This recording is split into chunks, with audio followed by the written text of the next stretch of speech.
Lundi 26. le 26. Lundi le 26. Donc ça marche.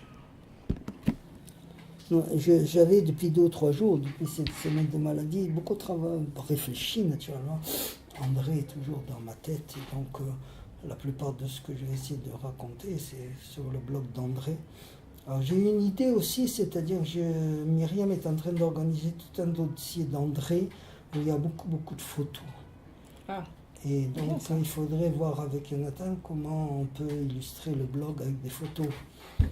Et surtout maintenant aussi, comme je m'amuse beaucoup avec Facebook et tout ça pour m'extérioriser, Oui, je ça on va découvre faire. des gens et voir si c'est intéressant de faire plus public que mon seul blog qui est distribué aux gens qui veulent bien s'y intéresser comme ça. Donc je suis tombé par hasard sur un ancien ami qui était aussi un ami d'André, qui a pu publier un très beau texte sur André en anglais et des photos aussi en fait que je connaissais. Donc, et puis ça m'a donné l'idée aussi de savoir si avec vous on peut aussi travailler sur Facebook pour André, c'est-à-dire voir qu'est-ce qu'on peut publier 1 ou 2 fois par semaine ou sur Facebook, des photos ou des petits textes.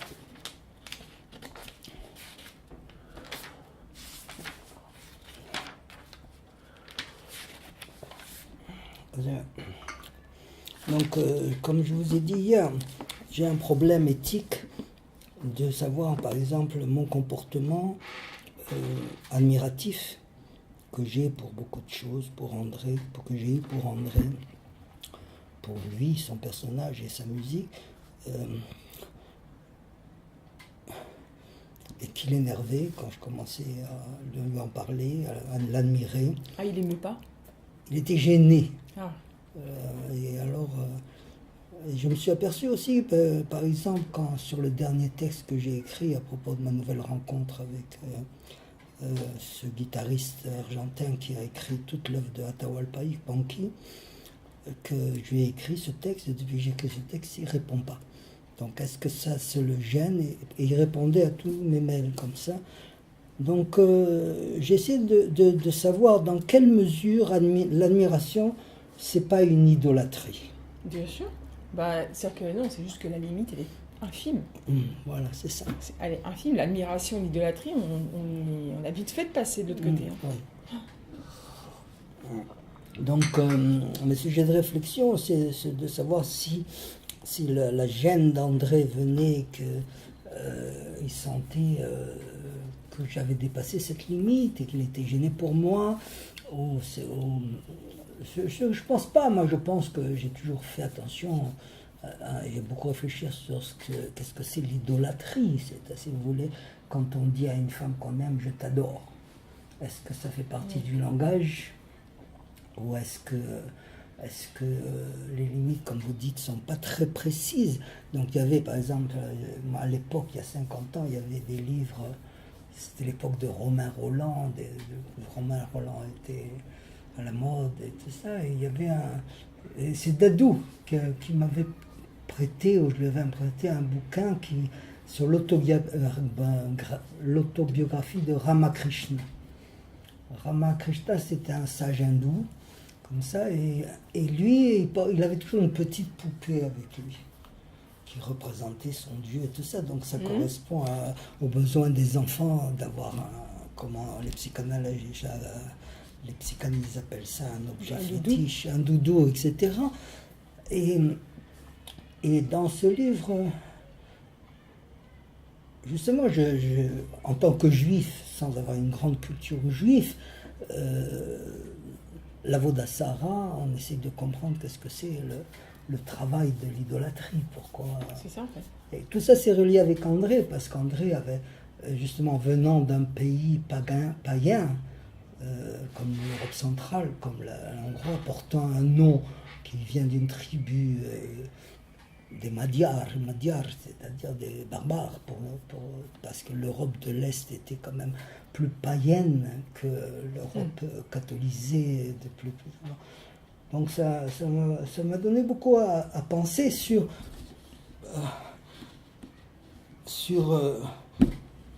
quand on ne peut pas s'empêcher d'admirer quelqu'un, jusque va la limite, c'est-à-dire d'où venait la légende d'André.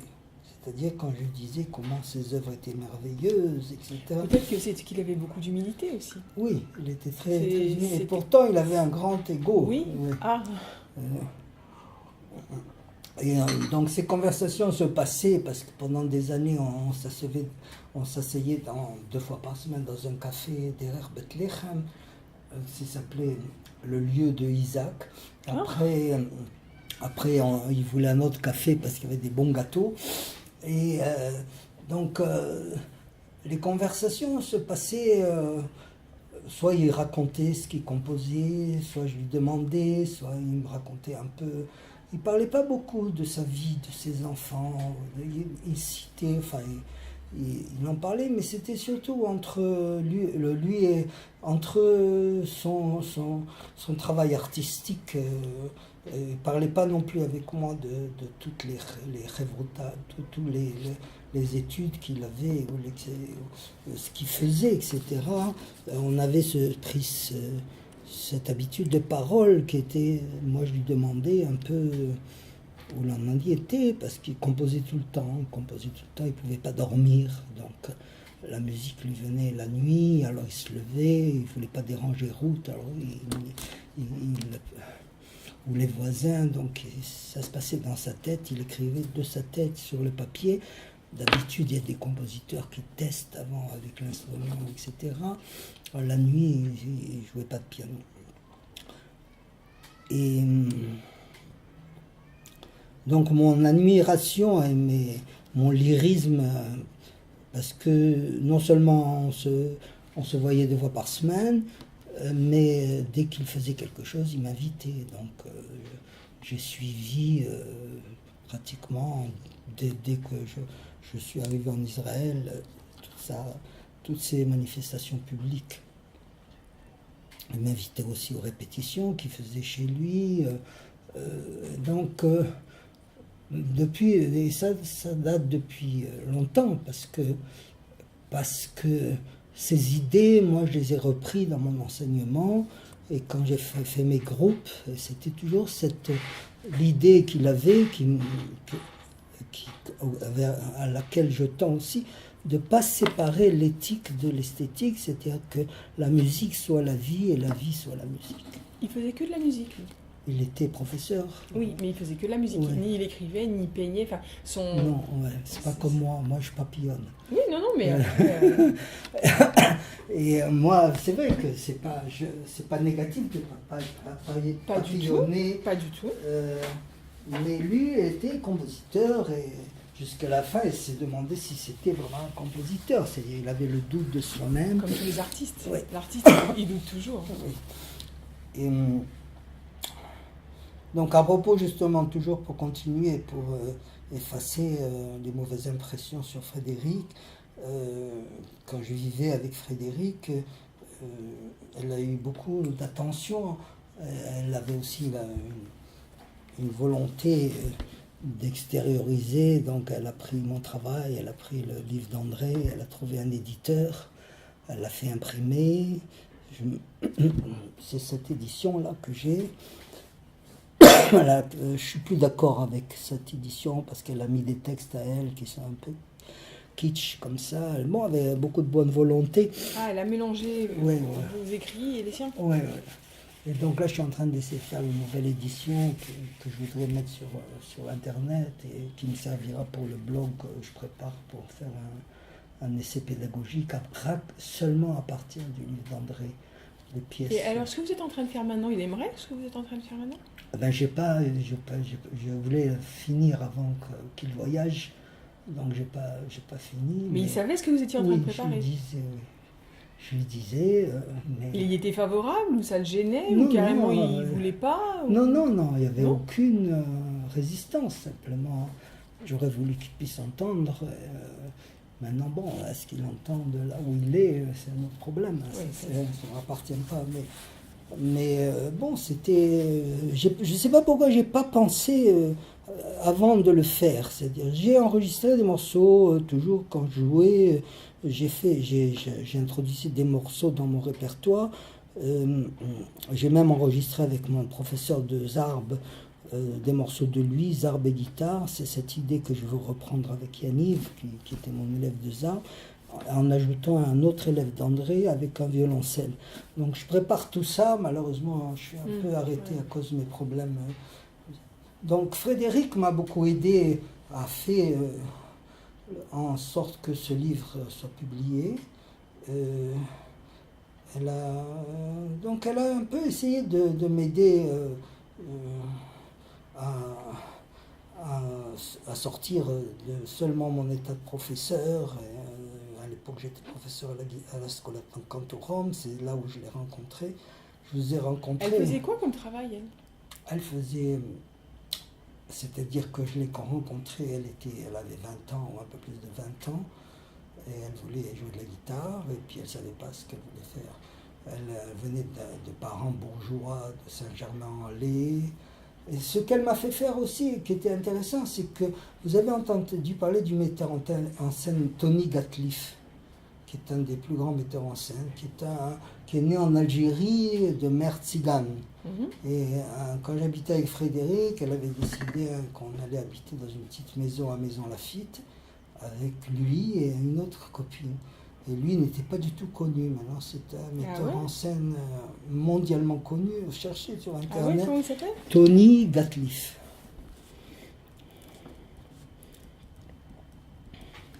Alors, Tony, dans le commencement de sa carrière, et il avait demandé à Frédéric si je voulais écrire la musique il voulait des chansons pour un de ses films. Et on avait écrit, Frédéric avait écrit les paroles, j'avais écrit la musique. Je ne sais plus si elles sont enregistrées ou pas enregistrées, mais bon, ça doit être dans un des films de Tony Gatliff. Et donc vous avez habité là, donc, finalement, dans cette maison tous ensemble ? Oui, on habitait un an. Et Loulou venait, à l'époque, il avait un peu d'argent avec une voiture de sport, nous visiter, etc. Loulou m'a téléphoné d'ailleurs pour s'excuser parce que j'étais en colère contre lui parce qu'il a passé une semaine ici. Oui, je sais, on m'a parlé. Et puis il a écrit une lettre à André. André n'était pas encore parti. Et moi, il ne m'a pas écrit.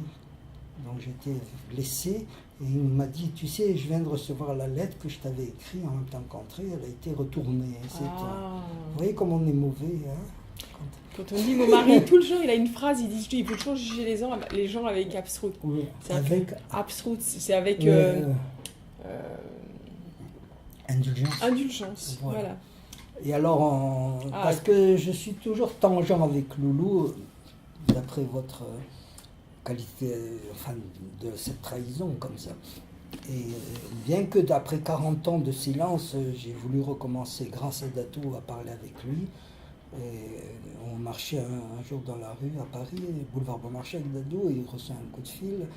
Et il me le passe à me dire, c'était Loulou, avec qui je n'avais pas parlé pendant 40 ans, ni avec Frédéric. Et c'était agréable, donc je suis allé le voir dans son studio, et on a passé 3 heures ensemble, et tout ça. Donc j'ai senti qu'on pouvait nettoyer une amitié, et moi je voulais m'en sortir de cette histoire. Et donc c'est pour ça qu'il est venu là d'ailleurs. Oui, et il m'a encore dit, voilà, c'était très agréable la manière dont tu m'as reçu. Donc on a commencé, puis avec Loulou et Sidi, on avait une manière de rire que je ne retrouve jamais. André ne riait pas beaucoup, il souriait, mais Loulou, c'était le rire.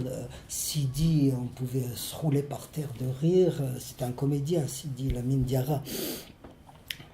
Et donc jusqu'à présent, je me pose le problème, le dilemme, est-ce que je vais revoir Loulou à Paris ou est-ce que je vais avoir envie de le voir et tout ça. J'ai comment ça fait un doute. Un doute comme ça, parce que si je vais en France, je ne resterai pas plus de 3 jours à Paris. Mais le rapport n'est pas rompu. Quand il est parti, j'avais plus envie. Donc il a su renouer, refaire le... Donc vous n'avez pas reçu, mais donc il va vous renvoyer cette lettre. Voilà, il me l'a lu comme ça. Et puis avant de partir, je lui avais écrit un texte. Et il me dit, j'étais très touché. Je lui ai dit, tu lis ce texte dans l'avion. Et je ne sais plus si c'était des choses que j'avais trouvées, qui auraient pu l'intéresser, ou si vraiment j'avais écrit un texte. Alors je lui ai dit, envoie-moi ce texte, je voudrais bien savoir. Il m'avait demandé, est-ce de toi ou est-ce... Et je ne m'en souvenais plus. Donc Frédéric et cette histoire, et et Loulou et tout ça. Donc, je sais que Frédéric a des limites. Je ne parle pas de vous. Hein. Je Oui, parle j'ai bien de compris. Frédéric Attier. Quand vous marquez H-A-I-T-V, mais je préfère faire les initiales si on publie ça. Oui, bien sûr. Sauf les noms, par exemple, qui sont connus, comme André Haïdou, Daniel Epstein, ou les noms des gens qui sont morts. En fait, Loulou, il s'est remarié après. Non. Ah, il s'est jamais... Il est resté avec elle pendant longtemps. Il a eu un fils qui s'appelle Soska, jusqu'au moment où elle le fout dehors, comme ça. Donc, Et elle, par contre, vous n'avez jamais eu de ses nouvelles? Si, je l'ai revue. Oui. J'ai revu plusieurs fois. La dernière fois, elle avait organisé un petit repas avec Loulou et une autre amie qui s'appelle Muriel. Un repas où, comme venant d'Israël, on ne sait plus où on tombe, et de quoi l'on parle, de quoi il parle, ce rapport de force entre deux femmes, et Loulou qui est une espèce de don Juan, de coq, etc. Donc c'était très étrange pour moi, et puis en principe je n'accepte plus d'invitation, si je vois les gens dans le café, et si j'ai faim, je les invite à manger au café, mais je ne vais plus chez les gens. Parce que, bon, c'est des positions délicates comme ça. Elle habite Paris, Frédéric. Si. Oui. Et donc... mais ça ne me vient pas à l'envie de lui écrire un mail ou de l'introduire dans ce que je fais, etc. Elle, dans son problème, après avoir voulu être chanteuse, parce qu'elle écrivait des textes et des musiques, moi, j'aimais pas. Loulou aimait. On a parlé dernièrement, mais... Et puis maintenant, elle est devenue peintre. Alors, elle voulait me montrer. Alors, elle se défend d'être devenue peintre parce qu'elle avait rencontré Loulou, etc. Non plus, j'aime pas tellement sa peinture, mais les dernières choses qu'elle a fait, où elle avait trouvé des techniques, pas des techniques de peinture, mais de travailler avec des choses comme ça, je m'en souviens plus très bien. Je m'en souviens, je les vois, mais j'ai du mal à les décrire comme ça. Bon, mais elle est dans une recherche, donc elle a vécu très longtemps, pendant 30-35 ans avec Loulou. Ah oui. Jusqu'à qu'elle le mette à la porte. Pourquoi elle l'a mis à la porte? Loulou n'est pas un homme facile. Ça. Et bon, il y a eu des histoires. Loulou aussi était un homme qui n'a jamais voulu abandonner un premier amour d'enfance, qui a été marié ailleurs, etc. Donc c'est très compliqué. Dont il a eu une fille. Tout ça, donc... Enfin, vous savez, la soupe parisienne. Oui. Les soupes parisiennes. Ça fait vaudeville, hein, l'histoire. Oui. Heureusement que j'ai jamais été trempé dans ça, c'est-à-dire où j'avais une défense, comment on appelle, immunitaire contre la moralité de ce type de relation, comme ça. La pluralité des... Et elle a refait sa vie ou pas du tout? Non. Elle a son fils. Elle a son fils qui a 20 ans, comme ça. Non, mais vous savez, il y a des gens où on peut continuer une relation, et il y a des gens qui sont par eux-mêmes limités. Donc avec Frédéric, c'est elle qui a mis un point final. Enfin, c'est moi qui suis parti, mais parce que je ne voulais pas être dans ces situations triangulaires. Oui, ménage à trois. Oui. Ça ne m'intéresse pas. Et puis, c'est pas que je suis exclusif, c'est pas ça, c'est pas le problème de ça, mais c'est pas sain. Non, c'est ça, c'est pas une question exclusive, c'est une question que c'est pas une... C'est amoral. Oui. Donc tout ça, André n'était pas à Paris. Et justement, en parlant de Frédéric, André, une fois arrivé à Paris, il habitait dans une rue qui donnait sur la rue du faubourg Montmartre, vous savez, là où il y avait tous les Tunisiens, les restaurants tunisiens. Et puis, il avait pris un petit hôtel, il m'a téléphoné, j'avais été le voir. C'était justement au moment de cette rupture, pour moi, qui est une catastrophe, parce que ça m'a donné à faire autre chose, ou à devenir moine zen, à chercher un repos de l'âme et de cette dureté. Vous aviez été très blessé. Oui. Dans le zen. Je fais beaucoup de zen et ça m'a beaucoup guéri le dos. Et je suis parti illégalement aussi et tous les collègues qui étaient à l'époque sont devenus maintenant les chefs des mouvements zen à Paris, ils sont devenus riches, ils ont gagné. Le maître est mort, mais eux, ils sont devenus maîtres à leur tour, en s'habillant en moine zen et tout ça. Moi, j'ai quitté parce que je me suis aperçu qu'il y avait de l'antisémitisme. Parce que quand on allait au dojo, vous savez ce que c'est un dojo? On avait des vêtements. Quand on était novice, c'était des robes noires que j'ai toujours. Vous voulez les voir?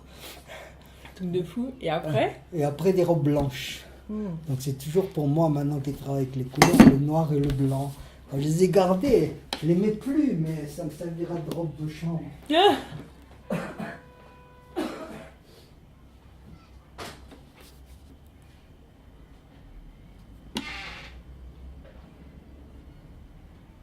c'était la blanche. Vous voyez, elle est encore propre. Alors on se déshabillait et puis on se déshabillait, on mettait ça, bon, quand on avait reçu l'ordination, et puis on faisait le zen. Et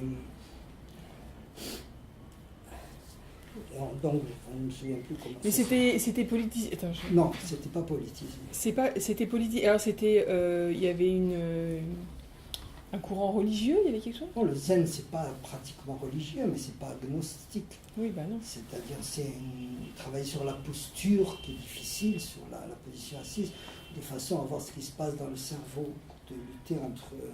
Comme ça, donc on apprend beaucoup comment le rapport entre le corps et l'esprit. C'est très intéressant ça. Ouais. Et donc j'ai quitté parce que je me suis aperçu quand on se déshabillait que les gens commençaient à faire des remarques antisémites sur ma circoncision. Et j'ai trouvé que si les gens étaient comme ça, c'était limité. C'était pas antisémite, mais les Français sont français quand même. Et donc je suis passé à autre chose. Et donc André... Ça c'était avant de venir en Israël? Oui, je suis venu en 81. Donc vous êtes passé des moines zen à la yeshiva? Non, pas directement. C'est-à-dire, d'abord, je pense que ça devait être dans les années 78. En 79, mon père était très malade, après plusieurs séjours.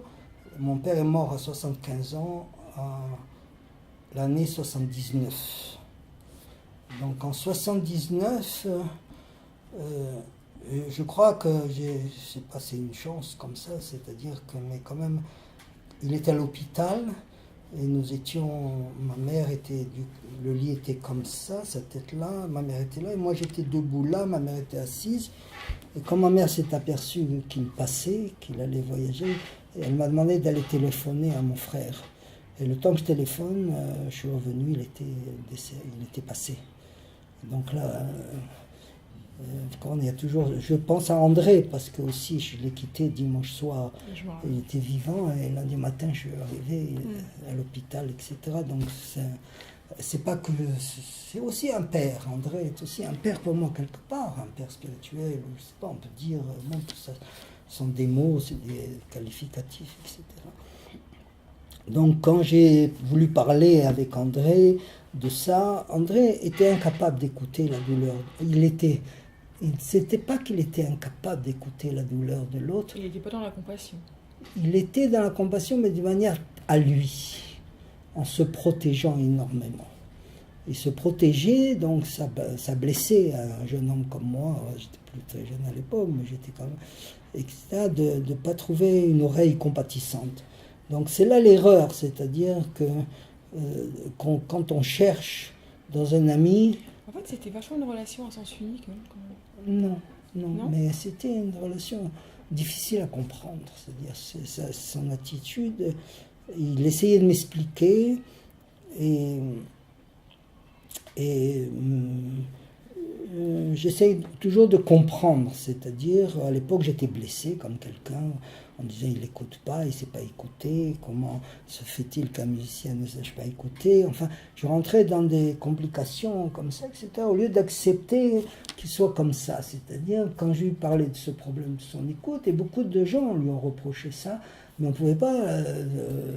il était dans le monde musical, il écoutait différemment, il me disait, tout en étant très plongé dans la psychologie, tu sais, moi j'écoute comme ça. Donc quand il écoute comme ça, vous ne saviez pas s'il est écouté, s'il écoutait. Jusqu'à la fin, et à la fin il était devenu sourd, mais il ne savait pas se servir de ses appareils. Et donc jusqu'à la fin, on ne savait pas ce qu'il écoutait ou ce qu'il n'écoutait pas, ce qu'il voulait écouter. Ce qu'il entendait. Voilà, ce qu'il entendait. entendait. Écouter, voilà, c'est ça. Mais à la fin, justement, parce qu'il n'y avait plus ce contact de parole, quand il me dit « fais tout ce que tu peux » et que ça me reste, parce que ce sont ces dernières paroles, il y avait un rapport complètement différent qui s'était établi. C'était un rapport du toucher, de la caresse. Où il s'abandonnait complètement et il me donnait confiance entièrement. Vous aviez combien de différence d'âge? Un peu plus de 10 ans. Moi j'ai 75 ans, lui il en aurait eu 84, ou il a eu 84. Si vous êtes trop, vous pouvez demander des précisions chronologiques. Mais ce que je me souviens, c'est que je l'ai rencontré en 57, 1957. Et qu'il n'y a pas eu de coupure, si ce n'est quand il a décidé de vivre en Israël, et que moi, justement, c'était en 79, je voulais le suivre et j'ai dû choisir entre rester avec mon père et ma mère ou faire mon alia. Donc mon père est mort en 79 et puis j'avais tout abandonné, mes postes de professeur titulaire, je gagnais assez bien ma vie, etc. Et j'ai résilié mes contrats. Et je voulais partir. Mais je ne savais pas où. 81, vous êtes venu ici, hein? Oui. Je ne savais pas où je voulais partir. Alors j'ai dit, je vais partir dans le sud, peut-être revoir la mer MER, qui est la même mer du pays d'où je viens, où je suis né, me fera du bien. Et comme j'ai de la famille à Marseille, ma tante, la sœur aînée de ma tante Rolande, la sœur aînée, l'aînée de ma grand-mère maternelle, je suis allé chez eux. Et moi j'aimais énormément ma tante, mais j'ai toujours beaucoup de conflits avec mes cousines. Ma tante avait un cœur grand comme le monde. Donc j'ai toujours fait la comparaison avec ma mère et ma tante. Et je croyais que ma tante m'aimait plus que ma mère. Des interprétations d'enfants malheureux ou d'enfants troublés. Et après, je suis parti à Cassis, seul dans une villa que le mari de ma cousine possédait, qui s'appelait Roger aussi. C'est très beau, Cassis. Oui. Et donc là-bas, j'avais ma guitare, je jouais, j'ai fait des rencontres sur le port de Cassis, des gens, des amis, nouveaux amis, une potière, des gens qui avaient décidé aussi de changer de vie et tout ça. Et quand j'ai plus pu payer ou quand je ne sais pas pourquoi je suis parti, j'avais une chambre, un petit studio avec une baie immense sur la mer pour me reconstruire de la mort de mon père, etc. Et surtout, je ne voulais pas rester, comme j'avais plus d'endroit où habiter, je ne voulais pas rester avec ma mère. J'avais peur. Pourquoi? Parce que j'avais peur des transpositions, c'est-à-dire ou qui je suis. Je suis le fils de ma mère, ou je dois devenir le mari de ma mère. Dans ma tête, ça devenait brouillé comme ça. Parce que ma mère et donc, elle n'était pas malade à l'époque. Et puis donc, je voulais partir. Là, vous aviez quel âge? C'était quelle année, ça? C'était 79, 80. Oui, après le décès, ouais. L'année d'après. Ouais. Donc je suis resté, après être parti de Cassis, j'ai trouvé un sous-sol à Marseille, insupportable, avenue du Prado, qui était pas loin de là où ma tante résidait. Et puis,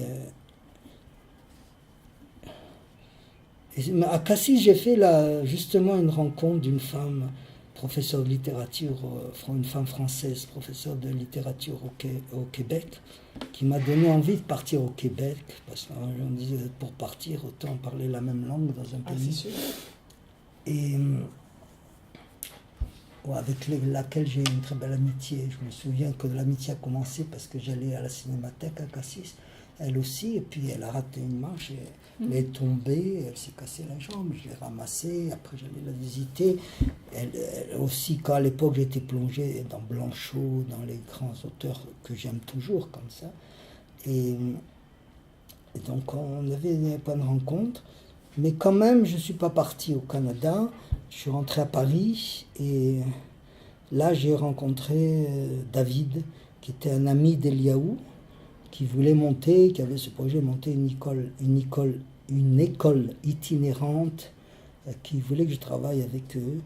Et l'histoire avec David, mais pas directement avec David, c'est directement avec Dadou et Loulou, où nous nous réunissions toutes les soirées à la Coupole ou au Select, où j'avais rencontré dans ce groupe la sœur de David Zrian, qui s'appelait Messodi, avec qui j'ai eu une relation, avec laquelle aussi j'ai voulu me marier, qui était une femme qui travaille, maintenant elle travaille à Beaubourg, et ça n'a pas abouti, parce que j'avais peur de David Zrian. Pourquoi? C'est un homme despotique Ah bon? et autoritaire. Et Dadou, Eliaou Guy a été sous sa tutelle pendant longtemps, et ils se sont fâchés ces dernières années, ce qui m'a permis de renouer le contact avec lui, sur un terrain plus nettoyé, et où il se retrouve, comme c'est aussi la perte de son fils lui a donné aussi sortir de cette relation qu'il avait avec David. Et le projet n'a jamais abouti. C'est Eliaou qui avait perdu son fils? Oui, je vous en avais parlé que son fils est mort à Eilat. Oui. Donc faites attention quand vous êtes avec lui. Vous pouvez parler, il en parle, c'est pas ça, mais quand même c'est un homme qui est très maintenant à fleur de peau.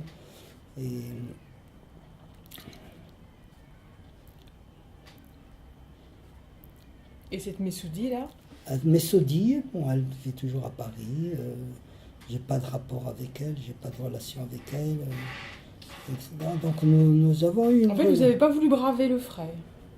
Oui. Vous avez préféré abandonner. Oui, je connaissais la mère aussi. David avait une relation particulière avec son père. Donc il habite la moitié du temps en France, la moitié ici. Ils ont habité au studio. Et David aussi, avec ses qualités d'envahisseur, il a voulu transformer le studio. Les deux habitaient, dormaient aussi. Moi, je dormais au studio. Et puis, j'ai dû les mettre à la porte. Parce que David a une maladie dans la tête. C'est que comme son père était menuisier, et lui aussi, il récupère tous les morceaux de bois, il les cloue, il les fait des choses... Il ne veut pas un peu... Il fabrique ses meubles. Il est toujours dans ce rêve nostalgique de son père menuisier au Maroc et tout ça. Et donc moi, je ne lui parle plus non plus maintenant, si je le rencontre par hasard. Donc l'admiration, si vous voulez, que j'avais pour André et pour ses œuvres, etc., je ne pense pas que c'était de l'idolâtrie. Je pense que peut-être ma manière trop lyrique ou trop spontanée d'en parler le gênait. Ou tout le temps, je pensais qu'il aussi, il en jouissait, mais il était gêné quand je parlais trop admirativement de ses œuvres et surtout de ses œuvres, parce que je ne parlais pas de sa vie d'une manière admirative et tout ça. J'avais beaucoup de critiques. Oui, c'était son œuvre, surtout. C'était pas sa vie. Non. Vous n'étiez pas envieux de sa vie. Non. Et jusqu'à présent, je ne suis pas envieux de sa réussite. Simplement, non, je sais qu'il a su manier sa barque sans tomber dans le compromis ou c'est-à-dire sans perdre son âme.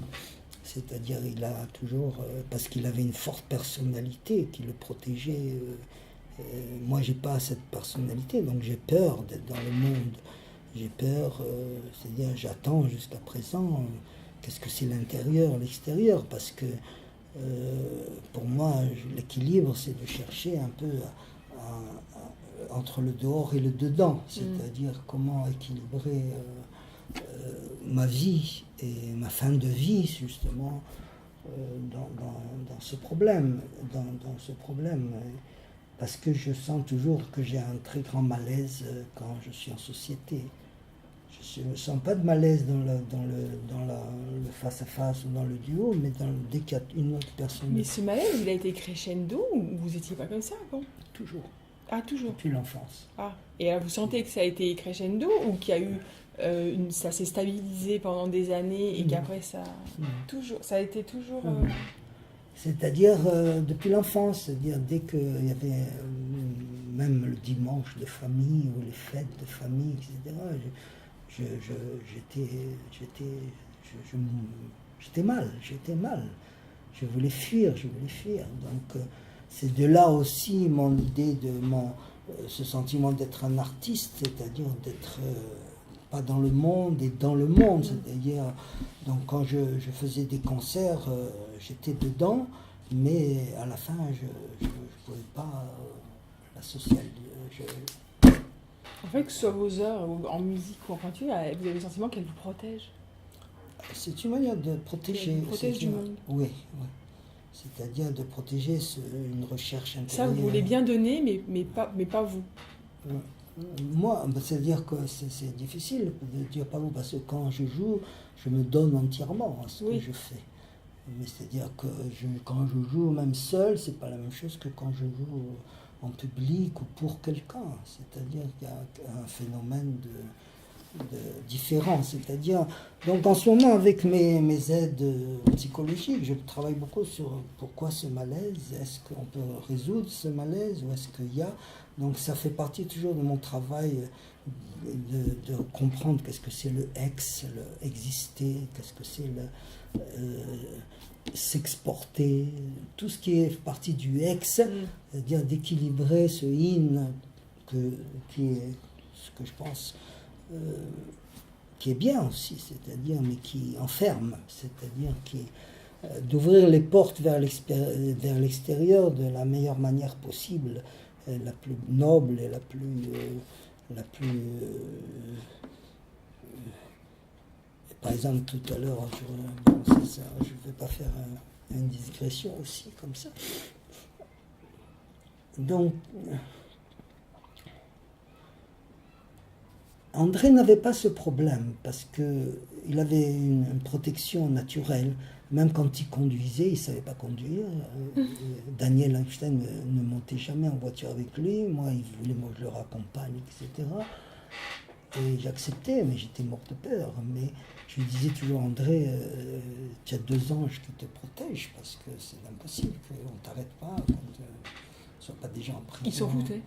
Non, c'était comme ça. Il n'avait pas un rapport normal avec les objets.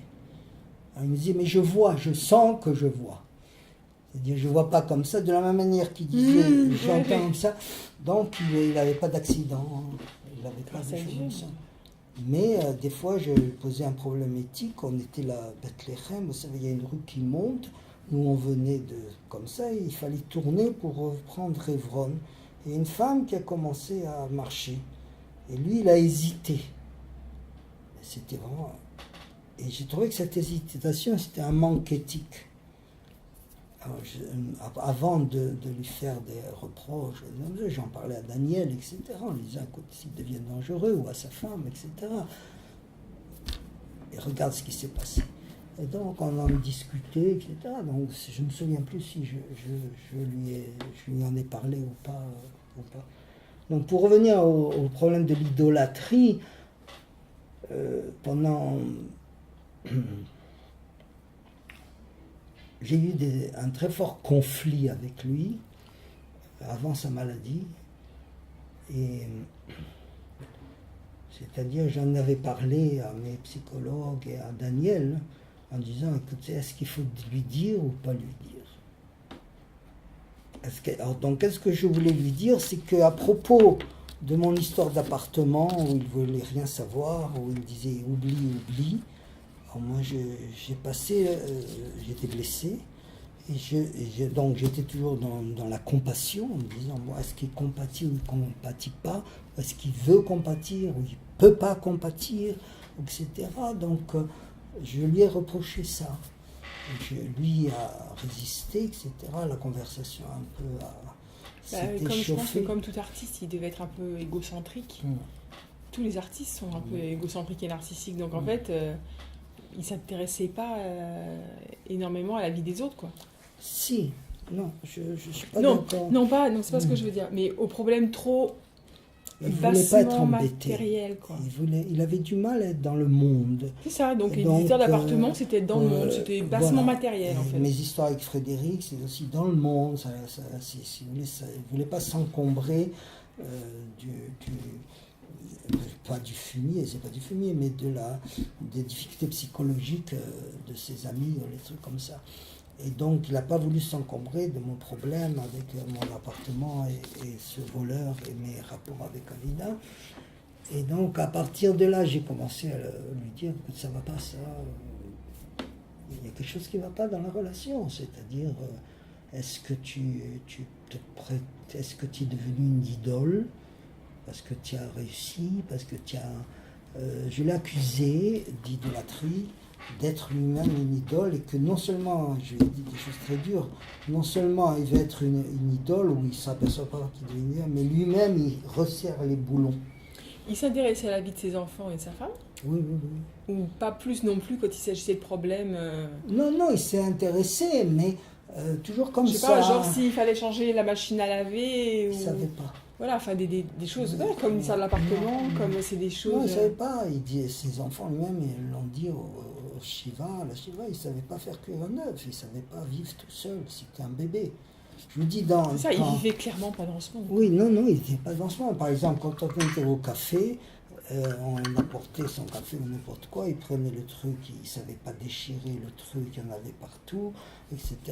Il remuait comme ça en pensant à autre chose, donc tout restait, si c'était un chocolat, tout restait en bas. Donc délicatement, je lui prenais le verre, je remuais, et puis il était pressé de boire. Je lui dis, attends un peu, c'est pas ça. Donc j'avais des petits rapports comme ça, pas pour lui faire comprendre tout ça, mais de l'aider. C'est-à-dire de la même manière en le massant, je voulais l'aider en l'accompagnement, en lui faisant dire, écoute, il y a un corps, et ce corps, il faut le soigner, etc. C'est pour ça que le rapport était devenu un rapport de toucher, qui est un rapport plus vrai. Oui, parce que la femme, vous ne parliez plus tellement, finalement. Non, il ne pouvait plus parler. Déjà, s'il n'entendait pas. Non, pas. C'était un grand bavard, même quand il était sourd, il parlait beaucoup. Ouais. Mais il ne pouvait plus parler physiquement. Il était trop faible. Trop faible, et puis, les derniers jours, comme sa maladie qui l'a tué, d'ailleurs, qui l'a fait passer, l'empêchait, tout était serré là. Donc il ne pouvait pas... Il avait un cancer ? Il a eu un cancer Hodgkin qui a été soigné, mais le dernier, le docteur dit maintenant tout est bien, qu'il a rechuté, et il est parti parce qu'on ne s'est pas aperçu qu'il avait une inflammation des poumons. Ah. Moi-même, je ne m'en suis pas aperçu, bien que je sentais qu'il avait de la fièvre. Oui, pourquoi vous n'étiez pas docteur non plus. Oui, Ruth, quand le docteur lui avait dit tout va bien, tout allait bien du côté du cancer, mais ils ont oublié de vérifier les virus d'ailleurs qu'il a attrapé dans le même hôpital dans lequel il était soigné. Donc ce conflit-là, donc il s'énervait, il se levait, il voulait rompre la conversation, il se levait, passant, poussant la table, comme ça. Je l'énervais beaucoup parce que je lui posais des questions, c'est-à-dire je le remettais en question, en tant qu'ami. Moi, on ne peut pas m'attaquer parce que moi je suis rien, je suis pas connu, j'ai pas joué la carte de ça, j'ai jamais su jouer, j'aurais pu, je sais pas, mais ça ne m'intéressait pas tellement. Je ne sais pas si ça m'intéresse aujourd'hui, mais toute cette extériorisation, c'est de commencer mon voyage en équilibrant tout ce que j'ai fait, mes possibilités, mon papillonnage, en essayant de tout ce que j'ai papillonné, ça c'est moi qui joue aux autres. En même temps, s'il se mettait en colère, c'est que ça le touchait. Oui, ça le touchait. Donc ça, c'était déjà positif. Oui. Non, mais même j'étais arrivé à ne plus, c'est-à-dire,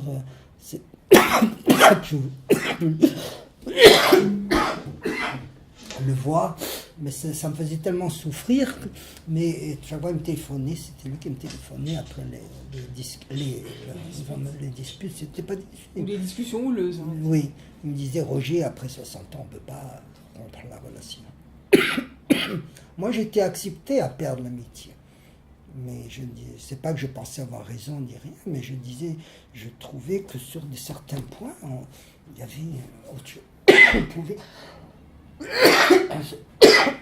se comporter différemment. En tout cas, vous disiez ce que vous aviez à dire. Oui. Donc c'était, ça durait quelque temps. Donc c'était peut-être le temps qu'il digère en fait ce que vous lui avez dit. Oui. Et après il disait bon finalement, donc ça voulait bien dire que vous aviez peut-être pas tant de tort que ça. Oui. Il devait se dire au fond de lui finalement il a raison. Oui. Même si j'ai du mal à admettre, il a raison. Parce que moi, c'est pas que je disais, c'est-à-dire que moi je suis un être transparent, c'est-à-dire je vais être transparent, c'est-à-dire parce qu'on ne peut pas me dire oui mais toi tu es dans le même bain que moi. Moi je ne suis pas dans le même bain qu'André. À propos de bain, vous savez, cette histoire dont on a parlé la dernière fois, alors maintenant je voulais vous dire, moi j'ai du mal à jeter le bébé avec l'eau du bain. Voilà, c'était ça. J'ai du mal à jeter le bébé avec l'eau du bain. C'est pour ça que je garde tout, etc. Parce qu'on avait parlé, justement, cette femme-là qui devait venir, qui s'appelait aussi Myriam, elle n'a pas tenu parole, elle n'est pas venue, elle m'a fait attendre pour rien.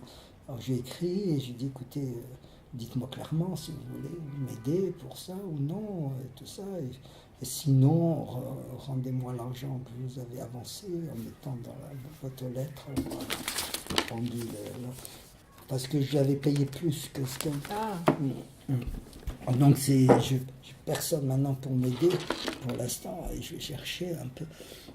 Donc les rapports sont difficiles, très très difficiles. Un rapport d'être précis et humain en même temps, pas précis comme un ingénieur ou comme un policier, si les policiers sont précis, mais garder toujours ce rapport entre l'élégance de l'esthétique et la justesse de l'éthique.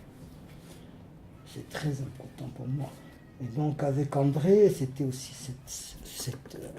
comme avec Eddie, par exemple. Eddie, elle était à l'hôpital quelques jours avec sa mort, avant qu'elle parte.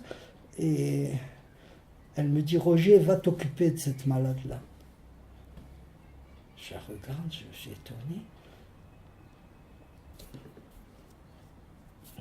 Je vais, je demande si vous avez besoin d'aide. Elle me dit non. Je retourne vers Eddie, ou le lendemain, Eddie, qu'est-ce qui se passe? Qu'est-ce qui se passe dans ta tête que tu m'envoies? Qu'est-ce que c'est? Qui je suis pour toi? Parce que je viens de te voir. Pourquoi on a des petits problèmes comme ça qui gênent les rapports? Qui était Eddie? Eddie, c'était une amie d'André d'enfance, qui était une artiste, et que j'ai rencontrée déjà après ma rencontre avec André, dans les années 65, où j'ai commencé. André, j'ai rencontré en 57. Il m'a fallu du temps pour partir visiter son père en Hongrie et ses amis. Mickey était le chef scout de André, de Eddie et de Jouji, qui était la femme de Mickey. Et donc j'ai été reçu chez eux, je suis resté 3 mois pour mon premier séjour en Hongrie. J'allais souvent, toujours ils m'écrivaient, j'ai un tas de correspondances, ils pouvaient écrire en français. Roger vient, j'étais devenu j'étais dans une tension, etc. De toujours aller ou de vouloir rester. Et puis jusqu'au moment où j'ai reçu une bourse d'études en 1968, où j'ai habité 1 an en Hongrie. Et Eddie, après, a réussi à avoir un passeport. C'était très difficile. Elle est venue à Paris.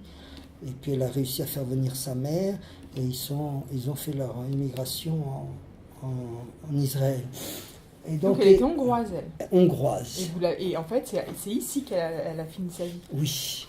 Elle a fini à l'hôpital Adassin. Et elle habitait à Zangville.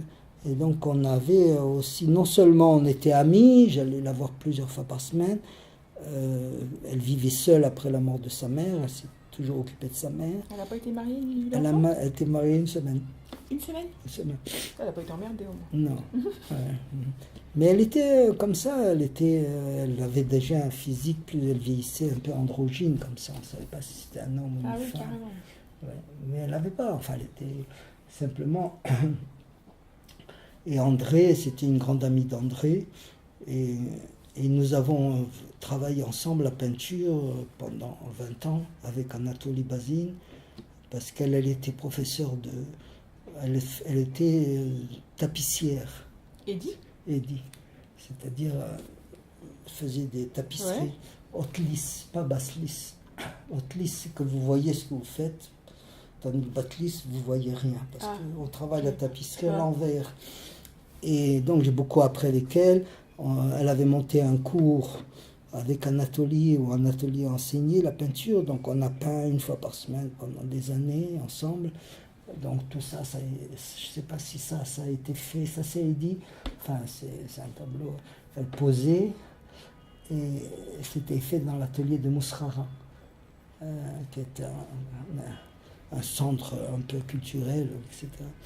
Donc j'ai plusieurs tableaux d'elle dans la chambre, j'en ai aussi. Donc elle a servi beaucoup de modèles aussi. Moi aussi j'ai servi de modèle. Quand on ne payait pas des modèles, on posait pour les autres, parce qu'on était plusieurs dans Anatolie était le professeur, et c'est grâce à Anatolie qu'elle a pu rompre le tabou que son père avait imposé, parce que quand elle a voulu devenir une artiste, son père lui dit: je ne veux pas que tu sois peintre, parce que les peintres ont les mains sales. Sales, pas métaphoriquement, mais... Donc elle a fait de la tapisserie. Et c'est Anatolie qui, quand il a commencé à enseigner, a réussi à débloquer ce tabou. Alors elle a commencé à peindre. Elle dessinait, parce que dessiner, on se salit moins les mains qu'avec la peinture. C'est dingue comment des phrases dans la vie, elles peuvent marquer une personne. Et donc... En tant que parent, on ne se rend pas compte de la responsabilité qu'on a dans les propos qu'on tient à nos enfants. Terrible, terrible.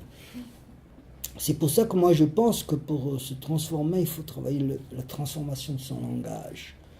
Et je travaille beaucoup maintenant le poids des mots et de l'écriture, ou le poids de ce que je dis, la responsabilité que je prends à employer tel mot, si c'est un bon mot, etc. C'est-à-dire de sucer le mot pour en extraire l'essence, et de façon à ne pas blesser les gens, et ne pas dire des bêtises ou des trucs comme ça. Donc c'est intéressant. Et justement, je voulais vous raconter cette histoire qui est toujours grâce à la rencontre avec André. Dans la Torah, on parle beaucoup du poids des mots, qui tourne autour du Lachon Hara. On croit que c'est juste de dire du mal, mais non, c'est plein de... Et là, c'est-à-dire que André, qui m'a fait re-rencontrer Daniel Epstein, qui enseigne, et qui enseigne maintenant surtout à Matane. Moi, j'étudie avec Daniel Epstein depuis 30 ans, et il a fait plusieurs endroits, et là, depuis quelques années, il enseigne à Matane, qui est de l'autre côté des rails de chemin de fer. Et donc, quelque temps, les cours ont repris, donc je suis allé, et je prends mon sac à dos, et puis sur les rails de chemin de fer, ils ont réinstallé des anciennes stations de bus en bibliothèque où les gens... Mais là, vous avez vu et ça. Puis, cette dernière semaine, j'ai trouvé des merveilles. Et vous en avez retrouvé? Vous êtes retourné encore? Non, je suis retourné vendredi avant, et j'ai trouvé des merveilles où je suis plongé dedans. La collection est belle. Elle est très jolie. Trucs, mais des choses fantastiques. Et justement, je voulais parler, j'ai trouvé un livre de Jean Tardieu, et en feuilletant comme ça, ça m'a fait revenir des souvenirs que sur une année avec André. Là, il dit la redistribution des mots. Alors, vous pourrez scanner après.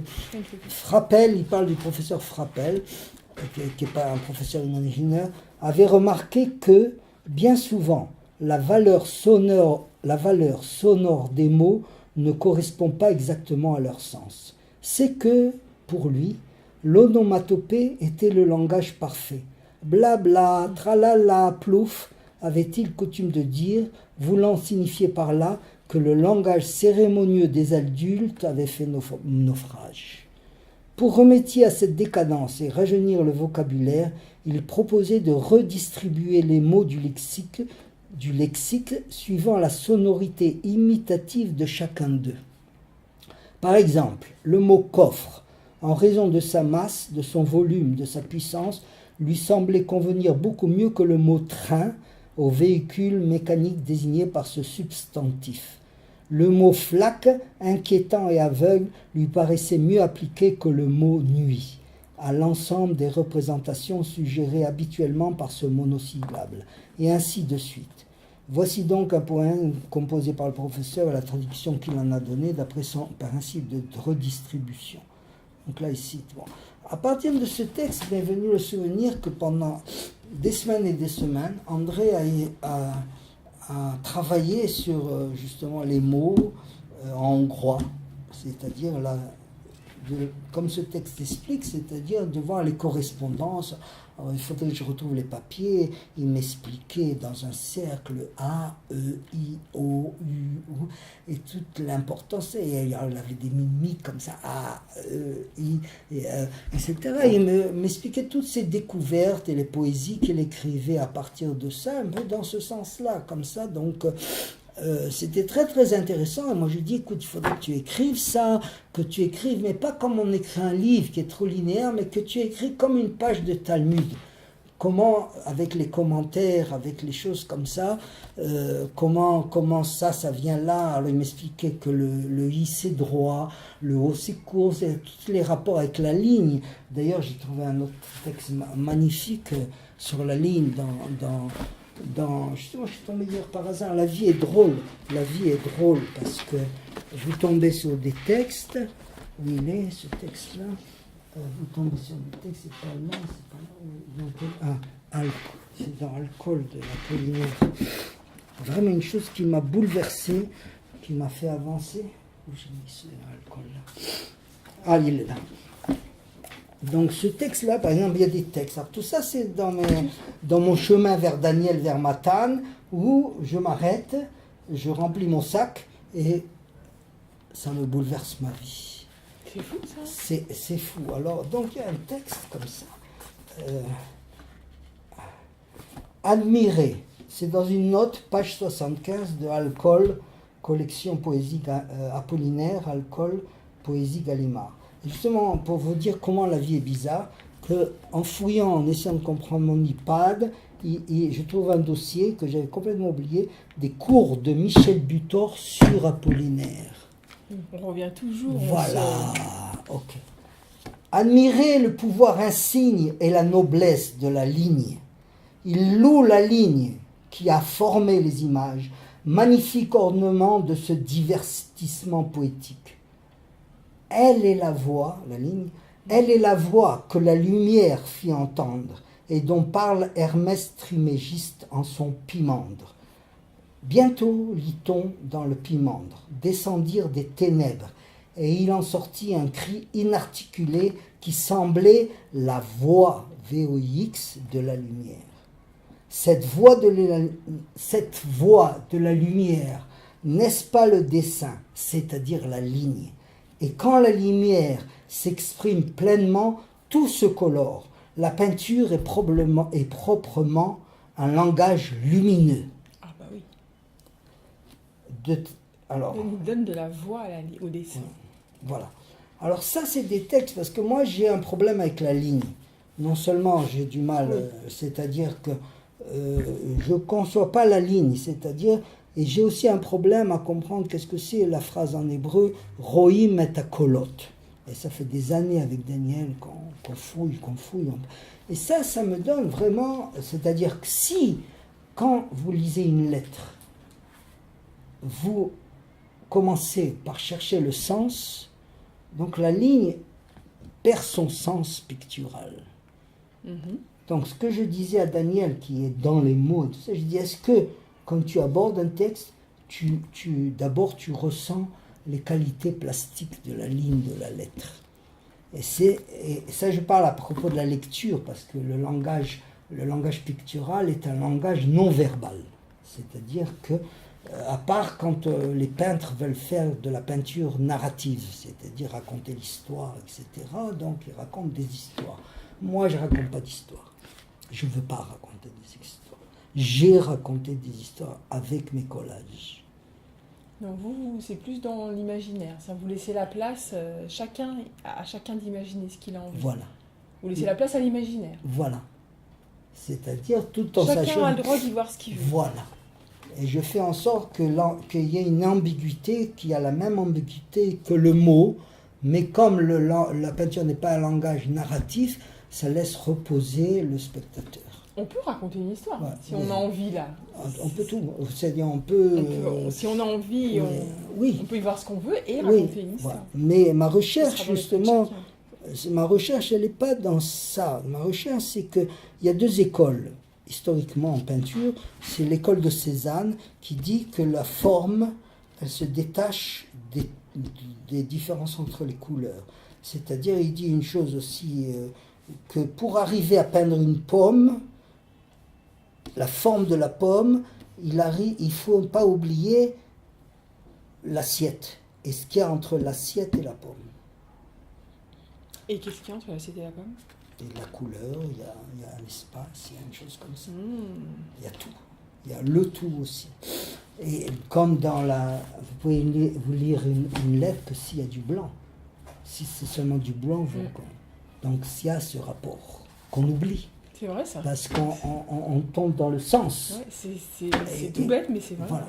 Et donc on oublie ça.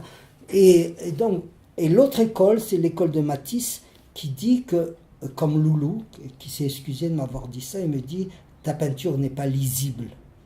Alors, est-ce que tu lis? Est-ce que de la lecture ou il y a autre chose comme ça? Et il s'est excusé de m'avoir dit ça, donc je lui ai sorti, je dis « Loulou, justement à ce propos, moi, depuis que tu m'as dit ça, ça m'a blessé, mais tu as raison quand même. Si j'en tiens à ce texte, il y a quelque chose qu'il faut que je travaille sur ma ligne, etc. » Donc l'école de Matisse, Cerne, ne fait pas venir la forme par les dégradés, mais fait venir la forme par la ligne. Quand vous voyez un Matisse, etc., c'est bien dessiné, etc. On ne peut pas parler de dessin quand on voit Cézanne. Donc ces deux écoles qui sont connues comme ça, etc. Donc moi j'avais beaucoup parlé à Loulou, qui lui-même a dit, tu sais, je ne sais pas si je suis un peintre, je suis peut-être je lui ai dit, écoute, qu'est-ce que tu t'en fous? Parce qu'il travaillait en ce moment sur un tableau d'un ancien ami que je lui avais présenté, qui était guitariste, à Aaron, qui est décédé. Il me disait, c'est très mauvais, je ne sais pas si je suis un peintre. Je lui ai dit, qu'est-ce que tu t'en fous? L'essentiel, c'est que tu continues. C'est pas etc. L'essentiel, c'est de tenir le coup dans la recherche, pas dans la finalité. Qu'est-ce que tu t'en fous que tu sois un peintre? Comme ça, tu fais Donc, j'ai oublié ce que je voulais dire. Donc, et dans mon travail aussi que je cherche, quand j'ai eu une discussion avec un de mes assistants à propos de la forme, de qu'est-ce que c'est la forme, dans si je trouve des éclaircismes sur la forme, et aussi grâce au professeur du Collège de France que j'étudie, comme ça, où je suis rentré dans tout un colloque où il y avait vraiment aller en profondeur dans définir qu'est-ce que c'est la forme. Donc moi je disais à Loulou que moi, tu sais, moi je suis dans la théorie du nuage, c'est-à-dire ma façon de peindre, c'est comme... C'est exactement ce que je pensais. Je pensais au nuage. C'est que je vois un nuage qui a une forme, c'est pas moi qui ai donné cette forme, mon travail à moi c'est d'essayer de regarder ce qu'il y a dans ce nuage, si j'en tire des formes. Donc quand vous dites ça... Et vous en tirez des formes, et quelqu'un d'autre en tirera d'autres formes. Voilà, il y verra autre chose. Donc moi ce que je cherche c'est à donner... C'est la méthode du nuage, c'est voilà, vraiment ça, c'est exactement ça. C'est-à-dire je peins de façon à laisser la liberté à l'autre d'interpréter comme il veut, mais je lui donne quand même le push, c'est-à-dire je ne fais pas n'importe quoi. Est-ce que la peinture abstraite, c'est qu'on laisse plus de liberté parce qu'il y a moins de formes, que les formes sont abstraites? Moi, je sais que je suis conditionné par une recherche incessante de qu'est-ce que c'est la figure dans l'absence de figure de ma mère. Donc ce rapport très psychanalytique. Qu'est-ce que c'est l'absence? Qu'est-ce que c'est la figure de ma mère quand j'étais petit et que je sais que j'avais une mère absente. Ah, donc c'est ça que vous retranscrivez dans votre peinture. Voilà. C'est cette recherche. Parce qu'en fait, il y a une vraie absence de visage et en fait, voilà. c'est... Alors, c'est que vous ne voulez pas vous souvenir ou c'est que réellement vous Non, ne vous souvenez pas? on ne se souvient pas. Parce que si une mère est absente avec son bébé meurt. Donc, quelque part, je suis mort. C'est pour ça que j'ai pris la parole, je meurs de ne pas être né. Vous comprenez? Parce que on vous laisse une absence. Parce que même, pourquoi je travaille avec G, c'est parce que c'est une photothérapeute. Elle m'a appris à supporter, à regarder les photos de ma mère. Parce que ce que j'ai, moi, c'est uniquement les photos que j'ai ramassées ou que mon frère m'a données, etc., qui me permet de reconstruire une mère comme ça. Donc, parce que vous ne voulez pas reconstruire sur vos souvenirs? j'ai pas ces souvenirs. À cause peut-être des traitements psychiatriques qu'on m'a fait ou des trucs comme oui, ça. Parce que quand même, vous avez quel âge quand elle est partie? Vous étiez... Enfin... Non, ma mère est morte à 80 ans. Bah oui. Mais ah, la mère de... Oui. La mère d'enfant, en fait. La mère qui aurait dû enfance. me construire. La mère qui aurait dû me donner de l'assurance pour vivre. La mère qui aide l'enfant à se détacher. D'accord, cette mère-là. À se séparer. C'est vrai, moi j'ai du mal à me séparer des gens. Cette mère-là, vous n'en avez aucun souvenir? Non. Ou vous ne voulez pas en avoir? Moi, je pense que vous oui, ne voulez pas en avoir. Ça, c'est une explication un peu trop psychanalytique, mais c'est vrai. C'est dire donc le travail que je fais avec le bébé. Comme du déni, en fait. Oui. Le déni de la mère que vous n'avez pas eu et que vous auriez voulu avoir. Oui, aussi. Mais maintenant, je vous dis franchement, je sors de toutes ces explications psychanalytiques parce que je cherche ailleurs. Et comme j'ai fait une psychanalyse, je continue, etc. Et je vois qu'il y a un changement qu'il faut... Je cherche aussi à me sortir de cette prison de la cause et de l'effet. Vous comprenez? C'est pas... Parce qu'en fin de compte, tout est une question d'interprétation. Ce que je vous raconte, c'est des interprétations à partir d'une réalité, de la même manière que je mets un bout de réalité, de ma réalité, dans ça. Si je vous dis pas ça j'ai fait et Eddie était modèle, ça peut aller n'importe où. C'est une forme assise avec une main un peu comme ça, où je sais que je dois effacer cette main, elle ne va pas dans le tableau. C'est-à-dire, pourquoi je le laisse là? Parce que ça, c'est nouveau. J'ai ajouté ça parce que je n'aimais pas ça. Je n'aimais pas cette forme-là. Et ça, j'hésite encore, parce que quand vous retouchez un tableau, vous pouvez tuer tout. Ah ouais. Donc, alors pourquoi vous voulez l'enlever, cette forme? Elle ne me plaît pas, elle est agressive. Parce qu'elle est noire? Non, elle est agressive, elle est pointue, elle est pas, oui. Celle-là, elle est mieux, elle est suggérée, elle correspond plus à ce que je me souviens de la main d'Eddie. Et vous avez voulu dire quoi avec vos taches blanches en haut? Non, c'est une rectification. Je effacer les épaules qui n'allaient pas. Ah, alors donc là, vous considérez qu'il n'est pas fini, en fait? Pas encore. Pour l'instant, vous avez effacé pour reconstruire. Oui. D'accord. Et ça, j'aime ça. Oui, non, c'est très... Moi, j'aime bien. Mais donc, vous voyez mon rapport entre l'érection... Et en fait, au lieu de refaire directement, non, vous mettez ce blanc pour vous souvenir qu'il faut changer quelque chose? Non, c'est comme ça restera comme ça. Je ne change plus. Peut-être j'ajouterai plus de blanc pour qu'on ne voit pas la retouche. On ne voit pas que c'est un effacement, que le blanc devienne partie intégrante du tableau. Mais ça, vous voyez, c'est ma difficulté entre la droite et la courbe.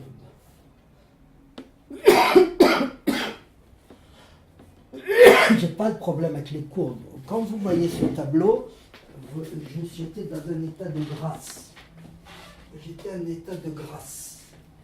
Mais il n'y a pas de droite. Celui-là, il est... Ah là là, celui-là, il n'y a pas de droite. Ah, il est sublime, celui-là. Il n'y a pas de droite. Vous comprenez, donc l'équilibre que je cherche, c'est l'équilibre entre la droite et la courbe. La droite entre mon âme masculine et la courbe entre... Il est très doux, celui-là. Mon âme féminine. Celui-là, il est plein de douceur, ce tableau, plein de rondeur, plein de douceur. C'est 30 ans de travail. Ah, ça, vraiment, celui-là... Vous comprenez, donc, c'est passé avant avec ça, c'est-à-dire aussi, vous voyez, la ligne, elle est moins affirmée. Aussi, c'est très joli. Ouais, celui-là, on sent que vous étiez perturbé quand vous avez fait celui-là. Ouais, je ne sais plus quand je l'ai fait. Alors que ça, à mon avis, celui-là et celui-là, je pense que c'est la même période. Ça, non, c'est 2003. Ouais, et celui-là 2003, ça fait 12 ans. En plus, 13. Celui-là. Et celui-là, je suis presque sûre que c'est la même période. Oui, c'est un peu la même. Parce que la main, on sent couleur vraiment aussi. que c'est la même. Non, mais le même. Celui-là, j'ai pas marqué. Ah. D'habitude, je marque, Ah. celui-là, j'ai pas marqué. Mais ça doit être la même période, parce que je crois que je l'ai fait ici, ça, dans cet appartement. Donc, vous voyez, quand vous voyez toute mon œuvre, c'est cette préoccupation du visage, c'est-à-dire d'un visage qui n'apparaît pas. Et vous avez le sentiment qu'il vous avez besoin de vous poser toutes ces questions pour arriver à peindre? C'est pas que je me les pose, elles se posent d'elles-mêmes. Oui, enfin... C'est-à-dire que quand je peins, je pense pas. Voilà, c'est ça. C'est la question que je... Quand je peins, quand je joue de la musique, je suis dans un autre monde. Mais quand je tombe dans le monde des mots, je suis obligé d'y travailler. Je suis obligé de travailler. Donc... En fait, je trouve que finalement, la musique et la peinture, c'est c'est un art qui vous correspond plus. Parce qu'il vous perturbe moins. Oui. Parce que finalement, l'univers des mots, c'est hyper perturbant. Oui. C'est très Mais perturbant. j'ai écrit beaucoup, j'ai écrit des poésies, etc. C'est très perturbant l'univers du mot et de l'écriture. Alors qu'on ne sait pas, il y a plus d'évasion et plus d'épanouissement dans la musique et dans la peinture. Ou dans la sculpture. C'est le roïm et à colot, d'arriver à comprendre est-ce que c'est deux sens différents ou est-ce qu'il y a une connexion entre l'écoute et c'est le travail que je fais avec Daniel, l'écoute et le voir. C'est-à-dire, qu'est-ce qu'on voit, si on voit. Et pour voir, pour apprendre à voir, il faut toujours regarder. C'est Bonnard qui disait ça, regarde, regarde, regarde, regarde. Pas comme un voyeur, mais quand tu sors, qu'est-ce que tu vois? Alors moi, je vois des scènes fantastiques. Tout à l'heure, j'ai vu une scène, un petit bébé et un grand-père qui tournait sur le tournant comme ça. Le bébé était vers l'extérieur et eux étaient vers l'intérieur. Je disais, mais c'est fantastique. Et si j'avais pas eu l'éducation du regard, j'aurais pas vu cette scène. Ah, mais c'est vrai qu'on peut s'émerveiller de choses extrêmement qui paraissent totalement insignifiantes, et en fait, si on les regarde au-delà juste de ce qu'on voit, c'est... Et donc, le peintre, le travail du peintre, c'est de donner à émerveiller, de donner à étonnement, mais pas d'une manière artificielle, comme les peintres qui font des choses, la provocation, mais... C'est-à-dire de leur dire, voilà, j'essaye de voir. Qu'est-ce que j'ai vu, voilà. Et puis, mon travail final, si je suis un peintre, c'est non pas d'arriver à l'abstraction, mais c'est-à-dire qu'il n'y ait plus d'image. Donc ça, c'est déjà l'effacement de l'image. Vous comprenez? Parce que quand on voyage, est-ce qu'on parle? Est-ce qu'on continue à avoir des images? Parce que le travail de l'œil... C'est terrible, c'est terrible. En fait, finalement, sur ce genre de tableau, on peut rester bien plus longtemps que sur une œuvre... donnée. Oui. Ouais. Donc moi, c'est ce qu'on dit. Et puis on peut y revenir, et puis tiens, un jour on y voit ça, et puis, puis une autre fois où on sera dans un autre état d'esprit, ben on y verra autre chose. Oui, c'est ça la magie de la peinture, la magie. Donc il y a une magie aussi, je crois, mais donc cette lutte entre l'écoute, pourquoi le judaïsme dit Shema Israël, tatati, tatatata, il nous met devant le Echad, le 1, et devant l'obligation d'écouter. Est-ce que les gens écoutent vraiment? Et puis le catholicisme, l'Occident, toute la philosophie est basée sur le voir. On ne peut voir que si c'est clair. On ne peut pas voir ce qui est confus. C'est pourquoi, dans mon projet, je dis c'est ne pas considérer la mort comme le noir, de la même manière que le noir et le blanc, c'est peut-être pareil, mais de chercher la clarté. C'est-à-dire que si on dit la mort, le mot mort, ça ne veut rien dire, ça veut dire tout et rien, c'est-à-dire on ne sait pas ce que c'est. On a mis un mot, mais on peut...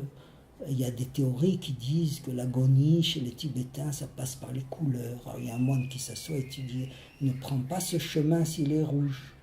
Tu vas te réincarner.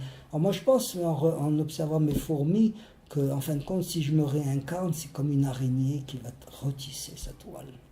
Donc vous serez réincarné en araignée? Oui.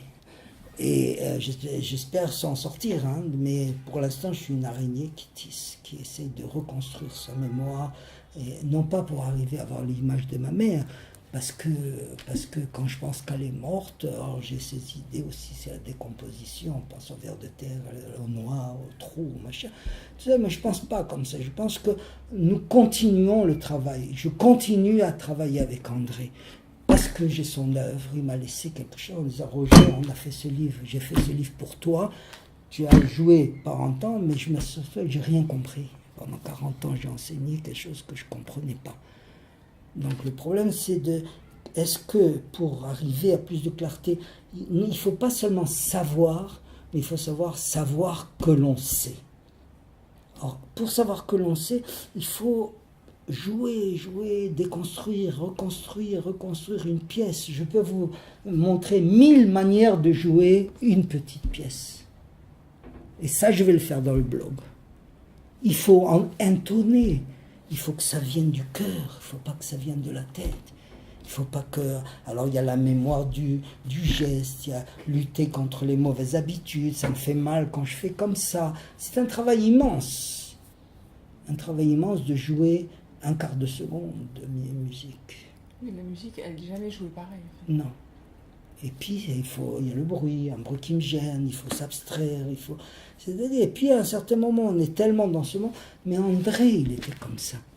Et sa femme, il a considéré sa femme, non pas pour l'aider à s'incarner ou à descendre sur terre, mais à l'aider. Et elle l'a aidé toute sa vie. Parce qu'il était incapable de cuire un œuf. C'est vraiment son autre face. Voilà. Il faisait vraiment qu'un, en fait. Oui, alors quand il a décidé, après 2 ans de rencontre, de se marier avec elle, elle vous racontera mieux. Elle doit être désemparée, là, sans lui, maintenant. Non, elle est forte, elle est très forte, très forte. Il y a une fille qui va venir habiter, ils ont une petite maison, donc elle ne sera pas entièrement seule. Et puis j'ai parlé hier, j'ai dit tu manges, elle me dit oui, je me suis fait à manger, j'ai mangé chez mon fils, je suis revenu à pied chez moi pendant une demi-heure, donc elle est forte. Mais donc André, il a donné cette image, il était en Milouim, vous savez ce que c'est Milouim, et il souffrait tellement là-bas que quand il est revenu, il a dit en 2 mots, Ruth, on se marie. Il dit, je ne peux plus de cette vie comme ça. Donc, ce qu'il cherchait, c'est un parachute. Elle était son parachute. Alors, non seulement lui, il était comme ça, mais elle tirait par le bas, un peu, de l'incarner. Donc, il lui a fait 6 enfants, 7, que des garçons. Je crois qu'ils ont eu une petite fille Ah, ils font que des garçons? Que des garçons. Et elle l'entourait, donc elle avait non seulement 6 enfants plus André. Ah, et puis les garçons, quoi. Ça, vraiment, c'est fou, ça. Ils ont une fille, mais je crois qu'elle est... Et donc, André était entre 2 mondes. Et la seule personne dans les Espédim, dans les élégies, après, c'était Daniel Epstein. Et je cherche à retrouver son discours qui a été enregistré sur un téléphone, j'y arrive pas. Je voulais que Ruth l'entende, parce que c'est le seul qui a compris et qui a, à l'aide de citations dans la Bible, a montré là où était André. Redemandez-lui. Il l'a écrit, ce discours, oui, demandez-lui. Il n'est pas là en ce moment. Mais donc, il m'a aidé à dire à tout le monde que tout ce qu'on avait pensé d'André, c'était de la mauvaise psychologie. C'était pas... Et c'est seulement Daniel qui a su voir dans la Bible la place où André était déjà. Je ne peux pas vous le dire, parce que ce serait trahir, mais je vais retrouver le texte. Et parce que quand on voit quelqu'un comme ça désemparé, on dit « Ah oui, c'est un bébé ». On commence toujours la psychologie, et c'est pour ça que je vous dis, je veux sortir de la psychologie. Parce que ça mène à un peu de clarté, mais pas à cette clarté que je cherche. Hachem, finalement, on dit toujours qu'il envoie toujours le bon. Des fois, on dit, mais c'est des couples bizarres. Non, c'est que Hachem, il savait que c'était elle son mazal et que c'était elle qu'il lui fallait. Alors qu'elle n'aurait peut-être pas été compatible du tout avec un autre. C'est vraiment... Et des fois, comme genre, j'ai des gens autour de moi, je dis, mais tu sais que je ne me rends pas compte comment Hachem il t'aime pour t'avoir envoyé cette femme ou toi ce mari, parce que c'était vraiment celui-là ou celle-là qu'il te fallait. Je disais à Myriam, vous savez, le nom, c'est terrible parce que. Pourquoi j'ai du mal à vous appeler directement Frédéric? Parce que ça marque. Tandis que c'est pour ça qu'on dit Hachem n'a pas de nom, on ne peut pas nommer. On a évité là, le piège du mot, de la nomination. Vous comprenez? On a évité ce piège-là. Donc, vous m'aidez à nettoyer tout ce que j'ai souffert aussi, inconsciemment, ou seulement parce que vous portez ce nom Frédéric. Oui, puis c'est pas un prénom courant en plus. Il fallait vraiment que la probabilité qu'on se retrouve, elle est infime. En plus, on n'a pas commencé à travailler sur Bénichou. Oui. Parce qu'il y a Myriam aussi qui s'appelle Bénichou. Deux jeunes filles. Qui c'est Myriam? Myriam Nabitz. Ah oui? Oui. C'est pas vrai. Oui. Non. Oui, madame. Oui, dame. C'est pas possible. C'est pas possible, mais c'est hallucinant. C'est non, comme je m'hallucine. En fait, est-ce que vous avez eu d'autres personnes qui vous ont appelé? Non. Pour ce travail? Il y a Myriam Nabitz en premier, l'après-midi vous, et j'ai pas voulu vous dire, je vous dis, on va se rencontrer. Et les deux, on s'appelle Bénichou, le nom de jeune fille. C'est un truc de fou. Quand je lui ai dit que vous appeliez Bénichou, elle m'a dit, moi aussi, je m'appelle Bénichou. Non. Alors là, je suis... c'est incroyable. Mais donc, c'est des fils. C'est pour ça que je vous dis que je suis une araignée. Ah oui, vraiment, là. Ouais, vraiment. Et ça vient de Jonathan. Je lui ai dit, écoute, cherche sur ton WhatsApp... et puis il y a la première Marianne, celle qui est venue une fois pour m'aider ici, et puis la deuxième Myriam, et puis vous, et c'est tout, et très vite dans la même journée. Hein. Myriam était un peu avant parce que j'ai d'abord demandé quelqu'un pour m'aider ici, parce que j'ai plus de force, et après j'ai dit, écoute, il faut attendre qu'on mette les gaz, parce qu'il faut finir le blog et tout ça, etc. On a fini le premier blog de Anne. Oui, alors justement, c'est qui est Anne alors que j'ai commencé Anne, ça vient de ANPR, à ne pas rater. Alors, Anne, c'est...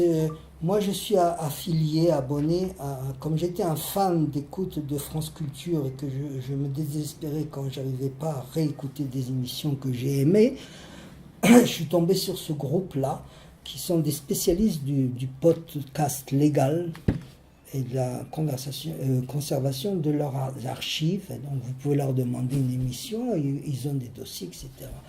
Donc, je leur dis, écoutez, s'il vous plaît, est-ce que vous pouvez m'envoyer cette émission? Top. Génial. Et après, ils me disaient, voilà, tu dois faire podcaster, comme ça, moi je ne comprenais rien, etc. Donc chaque fois je demandais, à un certain moment, Anne apparaît en me disant, écoutez, je vois que vous avez des difficultés, est-ce que vous voulez que je vous aide? Donc notre relation a commencé, ce qu'elle m'aidait à m'expliquer pendant des mois ou 2 mois, jusqu'au moment où on s'est aperçu qu'elle travaillait, elle savait travailler sur Word, et à l'époque, moi je travaillais sur Linux. Et puis elle m'a dit, écoutez, moi j'aime beaucoup, je me suis intéressé à l'Algérie, est-ce que vous pouvez m'écrire vos souvenirs sur l'Algérie, Et nous avons commencé une correspondance pendant 1 an. Oui, j'ai vu, elle est catholique, elle n'a pas lu pas. Elle est catholique, je ne sais plus. Et elle habite où? Elle habitait à Marseille, après elle est partie avec son compagnon à Montpellier ou quelque chose comme ça. Nous avons jamais voulu nous rencontrer. Oui, c'est ce que j'ai lu. Simplement, quand j'étais sur Marseille, j'ai photographié là où elle a passé son enfance, dans une calanque. Et puis, à un certain moment, elle n'a plus répondu. Elle était malade. Et je n'ai pas cherché. J'avais son téléphone, on s'est parlé une fois au téléphone. On a décidé que la correspondance, donc elle aimait beaucoup ce que j'écrivais, je la faisais rire. Vous, j'arrive pas à vous faire rire encore. Ça va venir.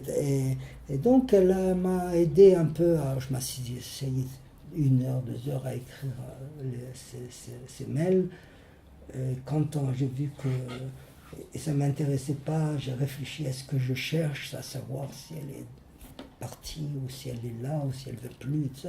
J'ai dit non, j'ai décidé de publier son correspondance. Et dans Facebook, j'ai vu qu'elle existait en cherchant dans le Facebook. Justement, il faudrait qu'on parle aussi du travail sur Facebook après. Bon, de toute façon, on ne la voilà pas aujourd'hui, mais il faut que la prochaine fois, on va s'occuper de ça. De faire... Moi, on va... Alors, vous voulez qu'on continue avec votre compte que vous avez là ou Oui, qu'on lui donne? non. On continue, Oui, simplement, vous prenez en charge. J'ai Par des exemple, moi, j'ai une missions. tendance à faire beaucoup d'amis que je suis intéressant, puis j'ai une tendance à jamais laisser. Quand je reçois une réponse, voulez je qu'on dis répond. merci, etc. Donc, de faire un peu, il y en a un qui m'embête un peu, il faut le jouer, machin, qui m'envoie 30 000 Eh ben, on va choses. le On le supprimer. supprimer. Mais à mon avis, ce qu'il faut qu'on fasse, c'est qu'on continue tous les deux, parce que vous, c'est sympa pour vous de continuer ça. Oui, D'abord parce que ça vous fait des amis, même si c'est virtuel, ça fait Ouais. des amis, et puis ça vous fait une ouverture, une fenêtre sur le monde C'est extérieur. ça, quand je même. m'en sers Parce comme que ça. c'est bête que si je le fais que moi, c'est-à-dire que vous vous en occuperez plus, c'est bête. Non, moi, je m'en Moi occupe j'aime pas bien quand, bien. même Non. quand je vois vous mettez des photos et Non, tout, ça c'est bien. m'amuse, mais je veux pas que ça me prenne la tête. Je veux pas. Non, il faut pas que ça vous... ça Mais fait- voilà, mais quand vous avez des trucs, par exemple, là, voilà, on va supprimer, il y a un ami qui vous est né, on va l'enlever. Éventuellement... Non, c'est-à-dire, des fois, je choisis, soit je vois leurs photos, elles me plaisent, soit je regarde leur travail. Donc, ça me permet de m'extérioriser en sachant ce que font les autres. Oui, voilà, c'est bien ça. Non, Ça peut être aussi une source d'inspiration. pas tellement, Non. pas dans mon domaine, c'est-à-dire, ça peut... Non, c'est voir où j'en suis par rapport aux autres. Je ne sais pas quelles sont mes sources d'inspiration. Pour l'instant, c'est le projet IMA, c'est d'avoir réussi à non seulement à vouloir en faire un champ de signes, mais à ne pas jeter Le bébé avec l'eau du bain. Voilà, donc, et surtout, ne pas juger. C'est-à-dire de dire, voilà, si je mets ça à côté de ça, qu'est-ce que ça fait? Est-ce que c'est bien, c'est pas bien? Est-ce que si je fais comme ça, c'est de chercher des formes et de mélanger ce que j'ai fait il y a 30 ans avec ce que je fais maintenant, de travailler systématiquement à partir du spectre, des couleurs, des trucs comme ça. Et donc, comme dans tout projet, ne pas se désespérer, c'est-à-dire même si je voyage avant que le projet soit fini, parce que ça c'est un projet qui peut être fini, il y a toujours quelqu'un qui viendra prendre le relais. Ah bah oui, vu le nombre de gens que... Même si ça reste dans des cartons, si c'est pas jeté à la poubelle, alors il y a toujours quelqu'un comme Bach, ignoré pendant 200 ans, Mendelssohn vient et ressuscite son œuvre. Voilà. Donc j'ai pas d'angoisse à ce sujet, mais le travail qu'on doit faire, c'est quand même nettoyer avant de partir, nettoyer la place. Pas de problème. Est-ce que vous voulez que je vous aide et qu'on range?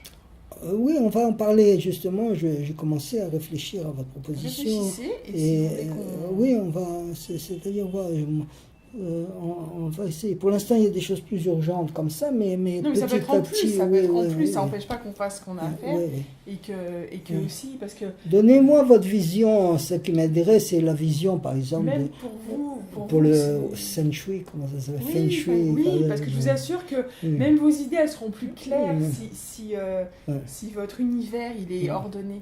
Peut-être qu'elle sera ordonnée quand votre... là, vous commencez à ordonner. Voilà. Mais ça, c'est là, et vous le voyez moins que tout ça.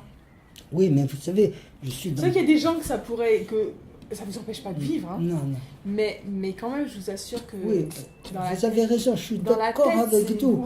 On ne se rend même pas oui, compte ce que l'ordre dans l'espace, ça donne dans la tête. Je suis complètement d'accord avec vous. Le problème, c'est de trouver les moments, de choisir, de dire, bon, maintenant, je me consacre à ça. Il y a toujours cette angoisse que est-ce que je ne perds pas de temps à faire ça plutôt non, que on ne perd de jamais, en fait, parce que ça fait partie du processus de nettoyage aussi, en fait, quelque part. Sans compter que quand vous allez ranger, je suis sûre qu'on va retrouver plein de trucs que vous allez dire, ah, tiens, vous l'avez retrouvé, et en prime, comment on le rangera, vous saurez où il est. Oui, j'ai passé des années à ranger, et c'est pour ça que je suis arrivé à faire une chronologie avec tous les bouts de papier ou les trucs comme ça, parce que comme je ne jette pas, dès que j'ai un petit bout de papier, si c'est des adresses, je le mets dans une caisse comme ça, dans une boîte comme ça. Pour les collages? Non, pour les collages, ça je fais plus, mais pour par exemple des adresses, qui est Arik, guitare, piano tuner, c'est un logiciel qu'un ami avait. Donc je mets des choses comme ça. Et puis quand j'ai eu le malheur de jeter toutes les enveloppes de mes correspondances, donc j'ai perdu les dates. Alors je disais ça c'est pas la peine, etc. Donc j'ai les lettres, j'ai une correspondance d'André qui date de 1958. des lettres que je vais mettre sur le blog.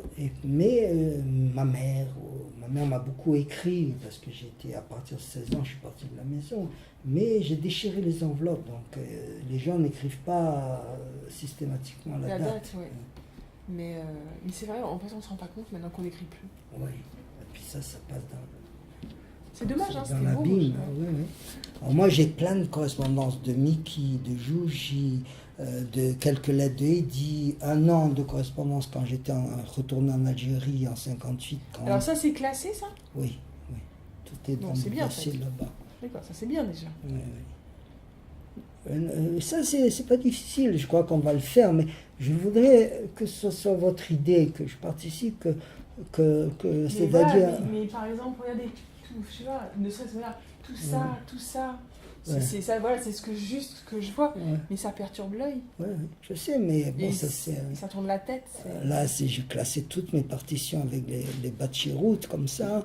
Elles m'ont aidé. J'utilise entre pas négativement, parce que je leur parle beaucoup, on rit, en hébreu en plus, et puis je leur fais à manger. Il y en a qui ont adoré mais c'est rien, c'est simplement, ça c'est Fred qui m'a fait faire acheter, ça sert à plus rien, il faut que je mette dans des bois, ça c'est un micro, je sais, ça c'est en 10 minutes, je range comme ça, mais ça vous m'aider un peu à faire ça. Non mais il faut vous pousser, bon je vais vous pousser. Et puis cette semaine avec la fatigue et l'épuisement, j'étais dans le lit aussi. Il faut vous ménager quand même. Ça m'a permis d'écouter sur la forme des trucs fantastiques. C'est souvent que vous sortez pas de la journée? Ça fait une semaine. Non, en principe je sors, je vais au studio, mais je vais plus dans les cafés, parce que dans les cafés c'était avec André. Et puis j'avais un ami israélien, je me suis un peu fâché avec lui. Donc je mets un peu d'espace pour que les cicatrices se cicatrisent. Pourquoi vous vous êtes fâché? Parce qu'il n'écoute pas, qu'il est un peu... c'est-à-dire qu'elle, ni lui, ni sa femme n'écoutent. Alors j'étais lié avec lui et tout ça. Et puis bon, ça c'est un ami qui vient de Eddie. Donc j'ai besoin de repos. J'ai besoin un peu de repos, des tensions que certaines relations font. Ah bah c'est pas la peine, vous n'en avez pas besoin. Vous n'êtes pas obligé de conserver des gens qui vous apportent pas de choses positives. Non, et puis bon, c'est toujours cette relation à sens unique. Il y a des choses comme ça, des relations de puissance. C'est très difficile d'établir des relations où il n'y ait pas de puissance dans la relation. C'est-à-dire que automatiquement une relation s'établit, je sais pas, on en a parlé beaucoup avec Daniel comme ça, donc dans mon travail de relationnel, j'essaye vraiment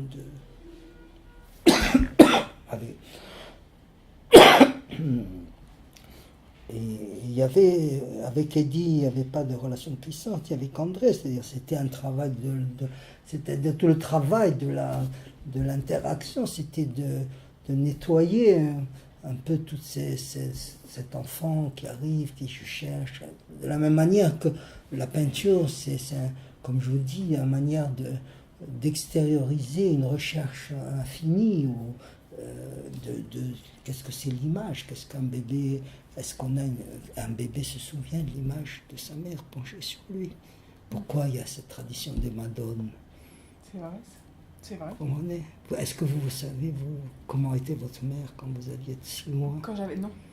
Voilà. Donc maintenant... je me suis construit sur les mots des autres, mais les souvenirs, les vrais, je crois qu'on n'en a pas en fait. La vision, la vraie, enfin on n'en a pas. C'est les photos, c'est ce qu'on nous a dit, et puis c'est ce qu'on est devenu. Alors on se dit que ça n'a pas dû être si mal si... Oui, alors le problème de voir, c'est ça, c'est-à-dire... cette recherche donc pour ça que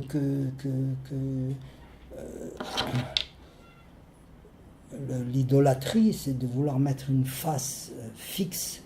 Donc qu'est-ce que c'est la sculpture? Chez les juifs, l'idolâtrie ne commence pas avec la sculpture. C'est-à-dire il y a des lois comme ça, qu'un sculpteur, c'est pas les mêmes dimensions. Bon, on a évité la chose, mais qu'est-ce qui se passe quand vous voyez un portrait je sais pas, de XY ou une photo, etc. Et c'est pas la même chose que quand vous regardez. Hein. Ah ben non. C'est important, c'est-à-dire, etc. Parce que, moi je pense que c'est important, parce que ce drame est-ce qu'on efface, comme vous dites, le déni, ou est-ce qu'il y a autre chose qui se passe?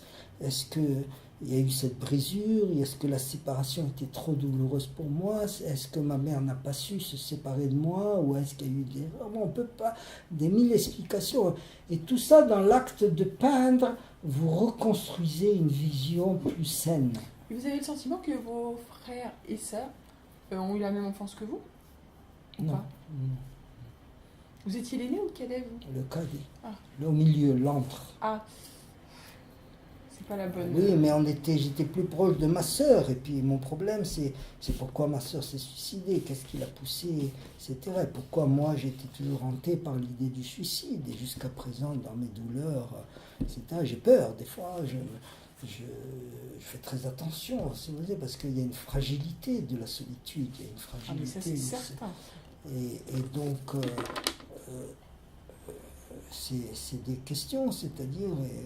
Alors moi, comme je disais à Myriam, je m'appelle Roger, ça vient du rouge, et mon nom hébreu c'est Chaim, c'est la vie, qui est rouge aussi.